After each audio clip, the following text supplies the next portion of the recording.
This video is brought to you by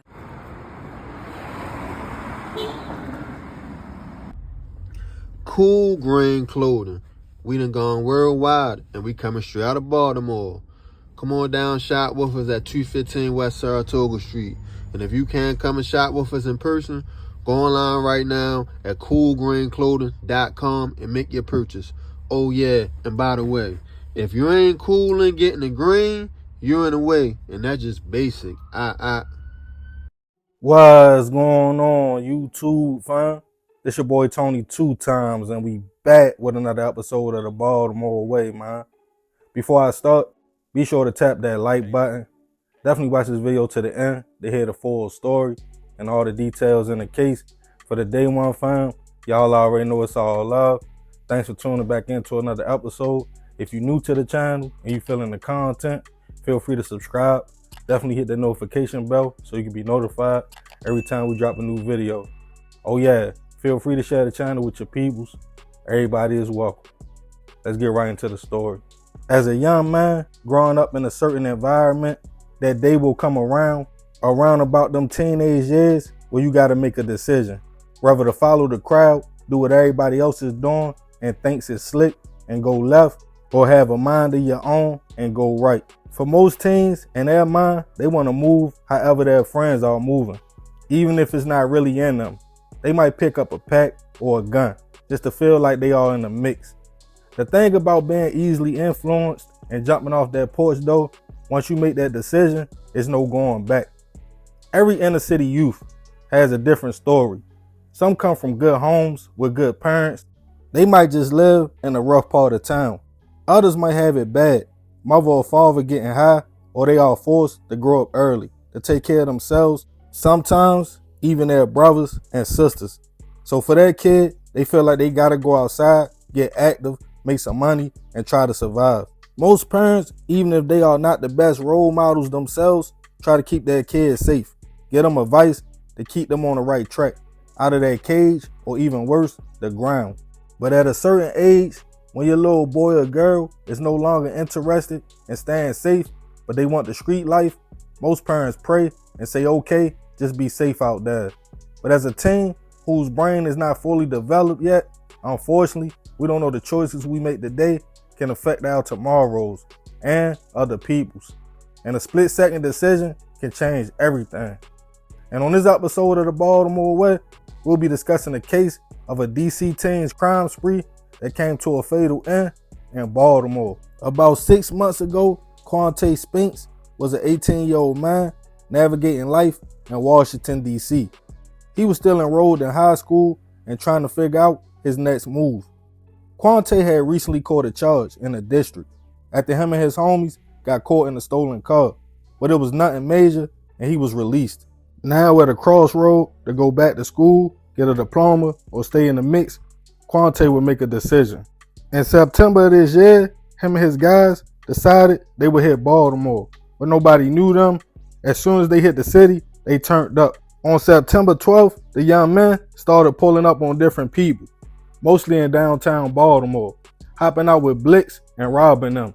That same day, they traveled from Ricerstown, where they hit one lick, to downtown, where they pulled another move.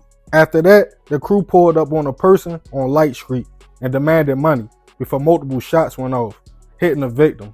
Fortunately, they survived their injuries. But within a few hours, Quante had went from a high school kid to possibly a 40-year sentence if caught. But it had just begun. Now after banging a gun in downtown Baltimore, they needed a new vehicle because the crew was getting hot. They saw two men walking out of Royal Farms on Russell Street and upped the gun, taking their car. BPD would start receiving reports of multiple crimes happening minutes apart, with the suspects matching the same description. But the crew kept going. Just 2 days later, on September 14th, a 36-year-old man named Antonio Peebles would be out with his girlfriend on a night on the town. The two decided to head to Harbor East. They were standing outside of an exclusive restaurant close to midnight when a car pulled up fast and a man hopped out demanding everything. Protecting his girlfriend and refusing to kick it out, Antonio told them, like, yo, go ahead, before multiple shots went off, and a woman could be heard yelling as the car sped off. People in the busy area heard the commotion, heard the woman call for help as a man was laying in the street, and they called BPD. They responded to the location to find Antonio suffering from multiple gunshot wounds. He was rushed to a local hospital, but unfortunately, he wouldn't survive his injuries. Witnesses back at the scene told police it was a robbery attempt, and after the man refused, the shots went off.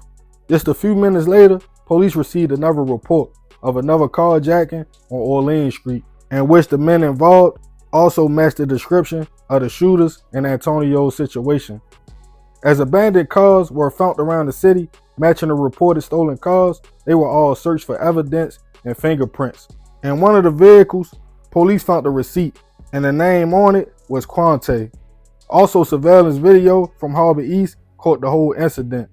As days went on, people in the mostly safe neighborhood spoke out on how surprised they were somebody was that bold to take a life and let off shots right in that area. You would think after that, the crew would fall back, but one more carjacking would take place on Packer Street. As police ran fingerprints and the name found on the receipt, they zoomed in on the suspect, now 19 years old, Quante Spinks.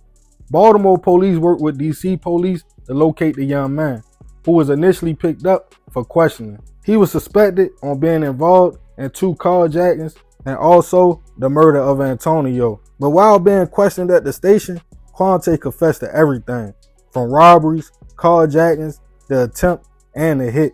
In total, over 6 different situations, in which police were investigating more.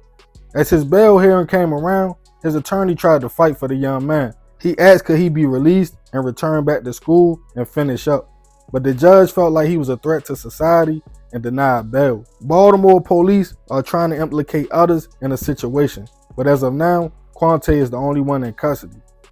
Rest in peace to Antonio. I send my prayers and condolences to his family. Definitely his girlfriend who had to witness that traumatizing situation. Quante just 6 months ago was a high school student, only facing a petty joyriding charge. But instead of saying, alright, let me focus on school, he allegedly made a decision to come to Baltimore and go on a crime spree, in which I'm sure he didn't think at the time would end with him fighting a first-degree hit charge, an attempt, multiple carjackings, and robberies. Basically, a life sentence. For all the hoppers out there, I know the street life seems fun, but I'm telling you from experience, when you standing in front of that judge and that gavel bang with them numbers and you hit that cell, ain't nothing fun or cool about it. Don't end up making a split-second decision that's going to take your whole life from you. But I'm going to leave this one right here. Y'all let me know what y'all think about the situation in the comments. Yeah, man, crazy story. Rest in peace to Antonio. I definitely send my prayers and condolences to his family. But I ain't going to talk too much more about this one. I appreciate you if you made it to the end. Y'all already know it's all love, fam. This is another episode of the Baltimore Way. It's your boy Tony 2 times. I'm out.